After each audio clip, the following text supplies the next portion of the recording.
sembahyang ini fardu ke atas kamu. Aku takut itu. Ini dia. Yaitu khasyah an yazunna ahadun minal ummah min mudawamatihi 'alaiha al-wujub.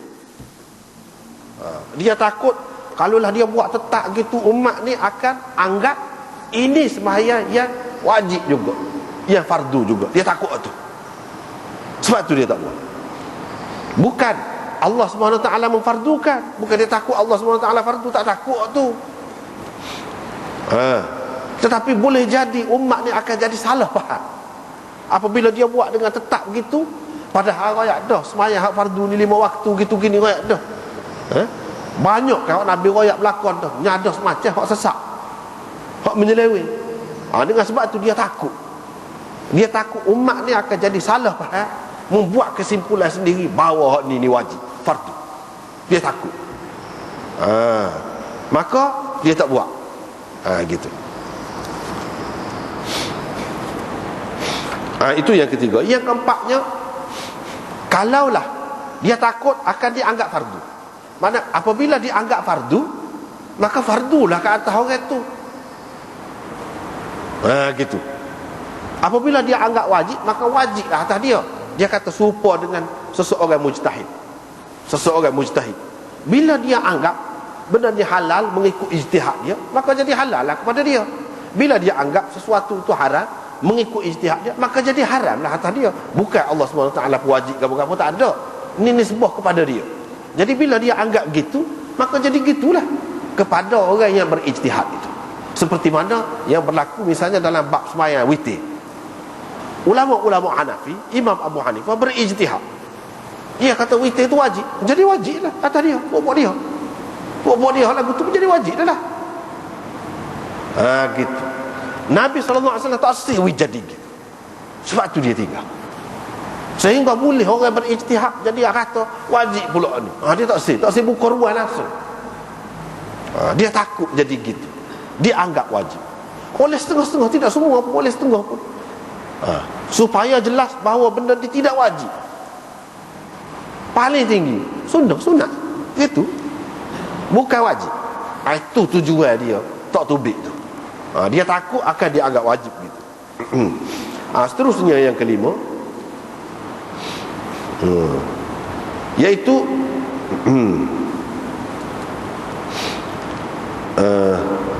pendapat lagi ni, ada yang mengatakan Nabi SAW ni kedudukannya apabila dia mengamalkan terus sesuatu ibadat ataupun kebajikan, orang pun turut dia dalam perkara tu, maka akan jadi fardu. Gitu keadaannya. Itu pendapat yang kelima. Pendapat yang keenam, iaitu pendapat yang disebutkan oleh Ibnu Battal. Dia kata hak ni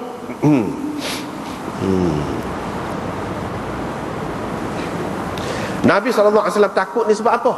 Sebab dia tengok kepada hak qiyamul lail telah wajib dah ke atas dia. Kalau dia buat hak ni, dia takut jadi wajib pula. Bukan sekadar ke atas dia, tapi ke atas umat dia juga. Dia tak silap tu. Dia tak silap. Sebabnya kalau mengikut hukum hak biasanya, kalau jadi wajib pada Nabi, wajiblah. Kecuali ada dalil yang menunjukkan khusus untuk dia. Kalau tidak khusus enggak, umumlah. Gitu.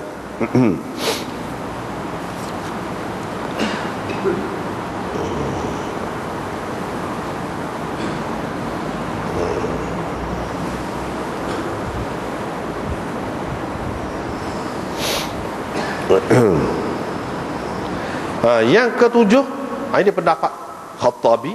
Dia kata sembahyang malam ni memang sudah wajib kepada Nabi SAW, dan perbuatan dia dari segi syaratnya dikira sebagai rujukan. Jadi umat ni kena ikut dia. Apabila dia buat secara berterusan, umat pun ikut secara berterusan, maka dia akan jadi wajib. Hak jadi wajib dalam istilah agama ni hak lagu tu lah. Hak Nabi tak tinggal. Hak Nabi SAW tak tinggal. Hak ni bukan kerana Allah SWT memfardukan, tetapi kerana mengikut Nabi. Kerana ikut Nabi, fardu tu jadi berlaku kewajipan itu berlaku kerana mengikut Nabi, bukan kerana apa ni ketentuan Allah SWT hak lain. Dah. Misalnya dia sebut di sini seperti seseorang itu dia bernazar nak sembahyang, nak masuk sembahyang masjid Kota Baru misalnya. Kalau gini-gini misalnya dia nak sembahyang masjid Kota Baru, berapa rakaat kita katalah berapa rakaat kita kata, ataupun dia nak sembahyang malam Masjid Muhammadin misalnya kita kata, hak tu jadi wajib atas dia. Wajib tu dari segi dia pun wajib atas diri dia, bukan Allah SWT pun wajib. Supaya juga ni wajib tu kerana dia mengikut Nabi, jadi wajib lah, bukan kerana Allah SWT pun wajib tak. Bila ikut Nabi jadi gitu, bukan atas Nabi tu wajib. Jadi bila kita ikut Nabi dengan tak laku tu jadi wajib juga. Kewajipan itu kita yang tentukan, bukan Allah SWT yang tentukan. Itu pendapat yang ketujuh. Pendapat yang ke-8, iaitu dia kata Allah SWT memang fardukan pada malam Mi'raj tu 50, lepas tu kurang-kurang dengan syafaat Nabi. Jadi kurang-kurang tinggal 5. Hak tu hak Allah SWT kurang. Tapi kalau umat ni nampak menunjukkan minat dia, boleh jadi Allah SWT kembalikan semula kepada dia waktu tu. Tidak mustahil kata dia, kalau umat ni dia buat pula, hak dimaafkan kepada dia tu dia buat, dia macam menampakkan minat dia. No, hak Nabi SAW sudah minta dah kurang. Kalau menunjukkan apa dah, tidak mustahil bahawa benda ni akan jadi fardu pula kepada dia atas dasar kehendak dia, kehendak umat. Ini pendapat-pendapat belaka lah ni, pendapat belaka ni. Banyak tu beberapa pendapat. Itu pendapat orang lain-lain. Lepas tu dalam Fathul Bari pula diambil, Hafiz Ibn Hajar buat kesimpulan daripada banyak-banyak 3 je. Hak Nabi takut tu takut difardukan tu gapo. 3 perkara dia sebut. Yang pertamanya boleh jadi hak ditakuti itu iaitu diwajibkan, difardukan sembahyang qiyamul lail dalam masjid tu secara berjemaah sebagai syarat untuk menyempurnakan sunat sembahyang malam. Hak tu hak Nabi takut. Bukan takut difardukan apa dah, takut difardukan dengan syarat. Jadi hak ni berkait dengan sembahyang malam juga. Sembahyang bulan Ramadan ni pun, sembahyang tarawih ni pun secara umumnya tu masuk dalam bab sembahyang malam juga. Hak Nabi SAW takutnya dengan perbuatan dia ramai-ramai berjemaah tu, jadinya lagu mana sembahyang tahajud ke sembahyang malam ni syarat dia baru sah kena berjemaah. Hak tu Nabi takut. Dia tak silah jadi sampai gitu. Dia takut difardukan berjemaah dengan syarat berjemaah. Itu dia takut. Ini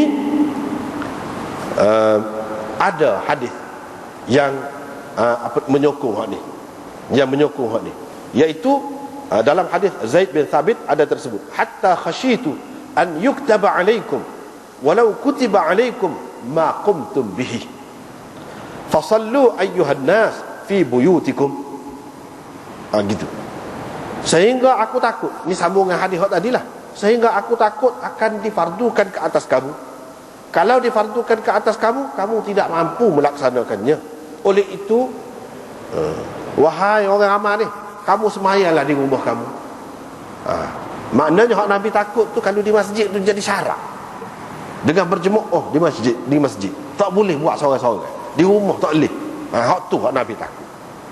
Sebab itu dia suruh sembahyang di rumah. Sembahyang di rumah lah. Kalau sembahyang di masjid takut jadi fardu. Hak tu syarat. Itu yang pertama. Yang kedua, Nabi SAW takut ke dia fardu. Bukan fardu, tu fardu ain. Oh, dia takut. Sehingga aku takut akan difardukan sembahyang ini ke atas kamu tu. Bukan takut tu takut fardu ain. Sebab sembahyang 5 waktu tu tak. Takut akan jadi fardu kifayah. Oh, kok tu fardu kata dia.